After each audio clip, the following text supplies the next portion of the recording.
Storm Corps Command Post, Kursk region, so 4:15 Moscow time. Ukrainian artillery opens fire. 12,000 North Korean soldiers deployed. 500 officers, 3 generals, elite special forces. Now, cannon fodder in someone else's war. Global conflict room reconstructs Pyongyang's gamble. Blood for technology, lives for missiles, bodies for bombs.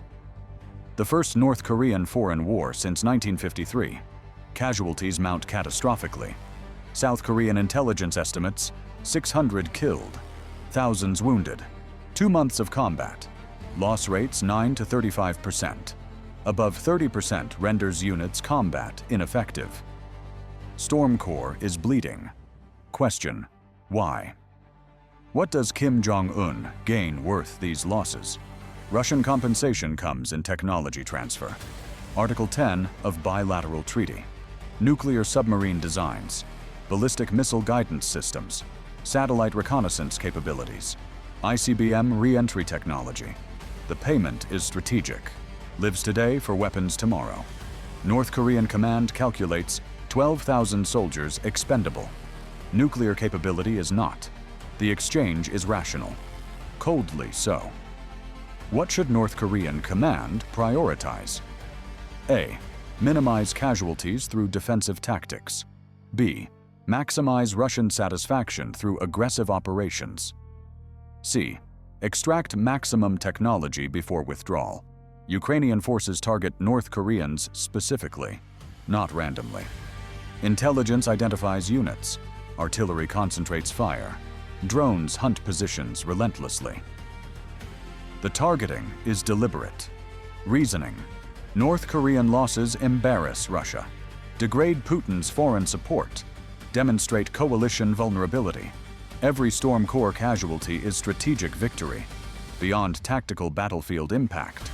Pyongyang faces dilemma: pull troops and lose Russian favor, continue deployment and accept casualties, split difference with rotations. South Korean intelligence reports: rotation planned, fresh 12,000 to replace initial deployment, potentially 30,000 total commitment. The escalation is gradual but real. North Korean soldiers receive orders: death before capture, suicide rather than surrender. South Korean intelligence intercepts these instructions. Confirmed by battlefield evidence. Bodies show self-inflicted wounds. Prisoners, essentially none. The desperation is documented. Why such extreme orders? First, prevent intelligence leaks. Captured soldiers reveal capabilities, training methods, equipment status, command structure, everything valuable to adversaries. Second, maintain mystique. North Korean military is propaganda tool. Defeats are unacceptable. Prisoners are weakness. Better dead than humiliated. Third, control narratives domestically. No returning soldiers describing Russian chaos. No witnesses to corruption. No sources for doubt. The information control is total. Storm Corps was elite before deployment. Special operations capable. Best trained, best equipped. Regime protection force. Now, degraded in foreign meat grinder. Question: can North Korea afford this? Military capacity is finite. Elite units take years to build. Replacing Storm Corps requires time, resources, expertise. The loss is strategic, but Kim calculates technology. Transfer is worth it. Nuclear submarines provide sea-based deterrence. Currently, North Korea has none. Entire arsenal is land-based, vulnerable to first strike. Submarines change that. Mobile platforms, concealed locations, survivable deterrent. This is game changer for regime security. Similarly, improved ICBM guidance. Current missiles have limited accuracy. Close enough for city targeting, not precise enough for counterforce. Better guidance enables military targeting, changes strategic calculus, increases credibility. Russia provides what North Korea cannot develop alone. Decades of isolation, limited technological base. Indigenous programs advanced but incomplete. Russian assistance accelerates dramatically. This is why casualties are acceptable. Is this necessary strategic exchange or reckless sacrifice? Analysts debate. Some argue, Kim has no choice. Regime survival requires nuclear deterrent. Deterrent requires technology. Technology requires payment. Russia demands troops. Therefore, casualties are inevitable cost. Others counter. North Korea overcommitting. 12 to 30,000 is substantial force. Loss of elite units is permanent damage. Russian technology might not materialize fully. Putin has history of broken promises. The risk is enormous. Storm Corps soldiers are mostly young, 20s, minimal combat experience, training focused on regime protection, not conventional warfare. Deployment to Ukraine is shock. Artillery intensity exceeds anything in training. Drone warfare is completely foreign. Electronic warfare disrupts communications constantly. The adaptation is difficult. Casualties reflect this. Ukrainian tactics exploit North Korean weaknesses. Isolation from Russian units. Language barriers prevent coordination. Different doctrine creates confusion. Supply systems are incompatible. The integration is poor. Therefore, North Korean units operate semi-independently. Easier to target, harder to support, more vulnerable to encirclement. Ukrainian forces capitalize ruthlessly. If you follow North Korea military operations, type GCR. Intelligence from battlefield reveals North Korean equipment status. Small arms, aging but functional. AK variants mostly. Some Chinese copies. Artillery support limited. Mostly Russian provided. Insufficient for intensity of combat. Anti-tank weapons inadequate. RPG Yavins primarily. Outdated against modern armor. Air defense essentially absent. Relying on Russian coverage. Communication equipment antiquated. Radios from 1980s. Encryption is weak. The technology gap is severe. 21st century battlefield. 20th century equipment. The mismatch is deadly. North Korean tactics reflect constraints. Defensive positions, limited maneuver, conservation of ammunition, risk aversion. These are not Storm Corps traditional approaches. Elite units should be aggressive, mobile, offensive. Current behavior suggests different orders. Survival over victory, endurance over achievement. The mission is political, not military. Pyongyang needs troops in Ukraine, not North Korean victories. Presence matters. Performance is secondary. This explains seemingly passive approach. Russian command frustration with North Koreans is documented. Signal intercepts reveal complaints, coordination difficulties, communication problems, initiative absence.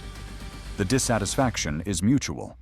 North Koreans resent Russian dismissiveness, cultural contempt, lack of support, inadequate equipment provision. The alliance is strained, but continues. Both sides need it. Russia needs bodies. North Korea needs technology. The marriage is convenience, not affection. Satellite imagery shows North Korean positions, trenches, bunkers, defensive works, minimal offensive preparations. The dispositions suggest holding operations, not breakthrough attempts, surviving, not conquering. This is mission as Pyongyang defines it. Rotation timing is critical question. 2 months appears standard. Matches Russian contract soldier rotations, allows fresh troops, removes traumatized veterans, maintains force levels, but creates vulnerability window. Transition period is exploitable. Units at partial strength. Command relationships disrupted. Familiarity lost. Ukrainian intelligence surely tracks rotation schedule. Plans operations accordingly. The predictability is dangerous. What technology does North Korea actually receive? Specifics are classified, but analysis suggests submarine propulsion systems. Certainly, this is highest priority. Ballistic missile re-entry vehicles. Probably, heat shields are critical. Satellite launch technology. Likely. Recent North Korean satellites failed. Nuclear warhead miniaturization. Possibly. most sensitive, least certain. The portfolio is strategic, focused on deterrence, not conventional capability. Kim Jong Un is thinking long-term. Current casualties are short-term cost. Future nuclear capability is long-term gain. The calculation is ruthless but rational. From regime perspective. Families of Storm Corps casualties receive what compensation? North Korean system is opaque. Probably hero status, public recognition, material benefits. The propaganda value is high. Regime uses sacrifice to reinforce loyalty. Martyrdom for sacred cause. The narrative is controlled completely. Domestic population cannot know truth. No independent media. No foreign contact. No alternative information sources. The isolation is total. Therefore, regime version is only version. What decision would you make in that room? When soldiers are currency? When technology costs lives? When nuclear deterrence requires sacrifice? When regime security outweighs individual survival? When strategic gains demand tactical losses? Kim Jong Un faces this calculation. Daily. Storm Corps deployment continues despite casualties. Additional forces prepare. Technology transfer proceeds. The exchange is ongoing. Global Conflict Room analyzes this as case study. Modern mercenary warfare. But payment is technology, not money. Strategic calculation over humanitarian concern. Regime survival over soldier welfare. This is authoritarian warfare logic, different from democratic constraints. Public opinion doesn't matter. Casualty sensitivity doesn't exist. Strategic benefit is only consideration. The ruthlessness is advantage. Also weakness. Short term. Kim can accept losses democracies cannot. Deploy forces without domestic constraint. Sustain operations indefinitely. Long term. Elite force degradation is permanent. Military capability is damaged. Reconstruction takes decades. The trade-off is temporal.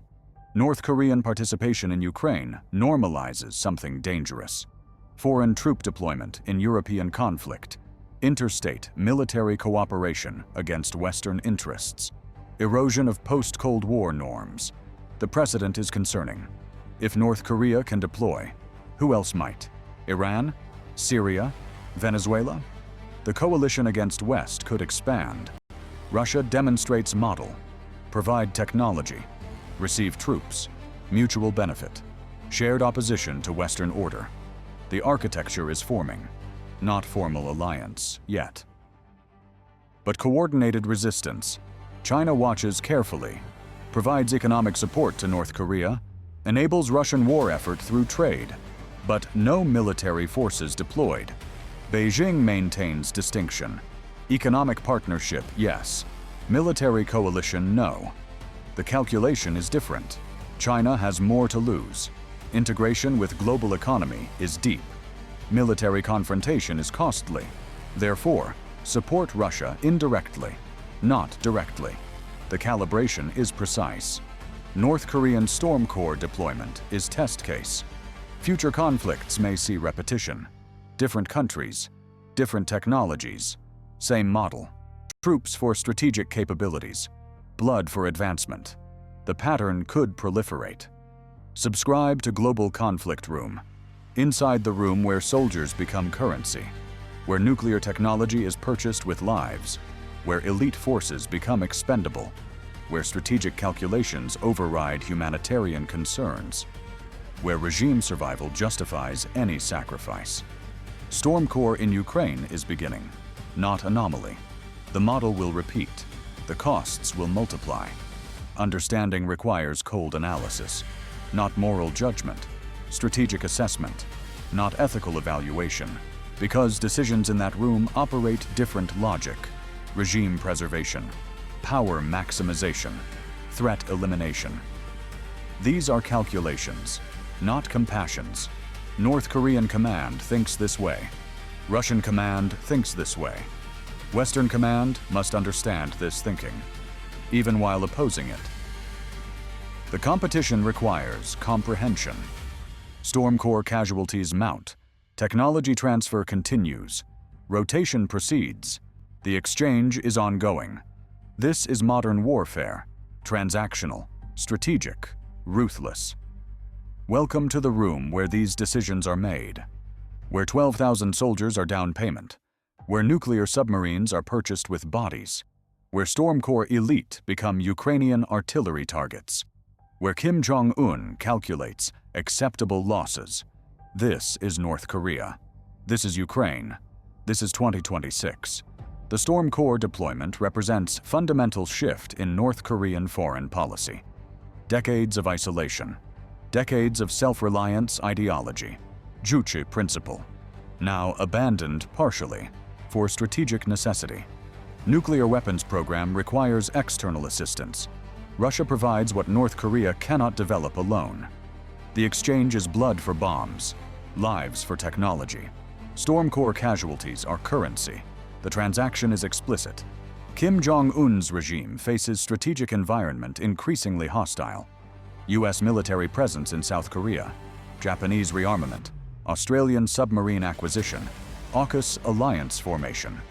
Encirclement is tightening.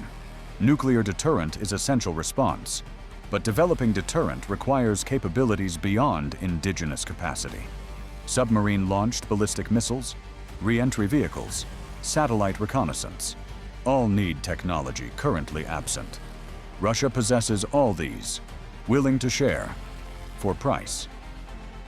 Price is military support in Ukraine. The logic is transactional, coldly rational, morally bankrupt, but strategically sound from Pyongyang's perspective. Global Conflict Room examines long-term implications. North Korea gains submarine technology, deploys sea-based nuclear deterrent. Survivability increases dramatically. First strike becomes impossible. Second strike becomes guaranteed. Strategic balance shifts, not decisively, but meaningfully. This is what 12,000 casualties purchase. May be acceptable, maybe not. Depends on perspective. China's position on Storm Corps deployment is ambiguous publicly. Private concern is substantial. Beijing wants North Korea stable, prefers Russian victory in Ukraine, but direct North Korean involvement is escalatory, unpredictable, potentially destabilizing. The control slips. Pyongyang-Moscow axis strengthens. Beijing-Pyongyang relationship complicates. The triangular dynamics are shifting. China provided economic lifeline to North Korea for decades. Food, energy, trade. This created dependency. Dependency created influence. Influence is leverage. If North Korea diversifies partnerships, leverage decreases. China's regional position weakens. This is Beijing's concern. Unstated but real. South Korean response to Storm Corps deployment is multifaceted. Intelligence collection intensifies. Satellite surveillance, signal intercepts, human sources. The information gathering is comprehensive. Results inform Western allies. ROK-US coordination is tight. Military readiness increases. Exercises expand. Deployments adjust. The posture is defensive but serious. Public opinion in South Korea is mixed. Some demand stronger response. Others urge caution. Government balances pressures carefully. Japan watches North Korean deployment with alarm. If Pyongyang can send troops abroad, capabilities are greater than assessed. If Russia provides advanced technology, threat to Japan increases significantly. Therefore, Japanese defense spending accelerates. Missile defense expands. Strike capabilities develop. Constitutional constraints loosen. The militarization is gradual but real. North Korean domestic propaganda around Storm Corps is carefully crafted. Heroic volunteers, assisting fraternal ally, defending socialism, confronting imperialism. The narrative is familiar, also fictional. Soldiers were ordered, not volunteered. Families have no choice. System is totalitarian, but population believes, or pretends to believe. Distinction is meaningless. What happens when Storm Corps survivors return? If they return, They will carry knowledge of Russian corruption, of military incompetence, of operational chaos, of technological gaps, of systemic failures. This information is dangerous. Regime cannot allow it to spread. Therefore, returnees will be isolated, debriefed, monitored, possibly purged. The quarantine is necessary. From regime perspective, the cruelty is systematic. Russian payment to North Korea extends beyond technology. Energy assistance matters enormously. North Korea suffers chronic electricity shortages. Russian oil helps. Food aid is valuable. North Korean agriculture is inadequate. Famines occurred. Russian grain prevents repetition. Currency transfers occur. Exact amounts are classified, but substantial. Billions, probably. The economic dimension is significant. This is why deployment continues despite casualties. Material benefits accrue immediately. Technology transfers take time, but are guaranteed contractually. Article 10 is explicit. Both sides benefit. Both sides suffer costs. The exchange is mutual, if imperfectly balanced. Western intelligence assessment of Storm Corps effectiveness is poor. Units underperform. Training is inadequate. Equipment is obsolete. Integration is failed. Casualties are excessive, but presence is meaningful. 12,000 troops free Russian forces for deployment elsewhere. The contribution is modest, not worthless. Putin needs every soldier available. Demographics are terrible. Casualties are mounting. Mobilization is politically difficult. North Korean troops help, not decisively, but measurably. Future North Korean deployments are possible. Current rotation suggests institutionalization, not one-time experiment. Permanent feature potentially. If this model succeeds, other countries might copy. Iran could send troops. Syria could deploy forces. Venezuela might participate. The coalition against West could militarize. This is Western nightmare scenario. Not imminent, but conceivable. Precedent matters enormously. Subscribe to Global Conflict Room to understand these dangerous evolutions. The patterns are forming. The alliances are hardening. The conflicts are connecting. Storm Corps is beginning, not exception.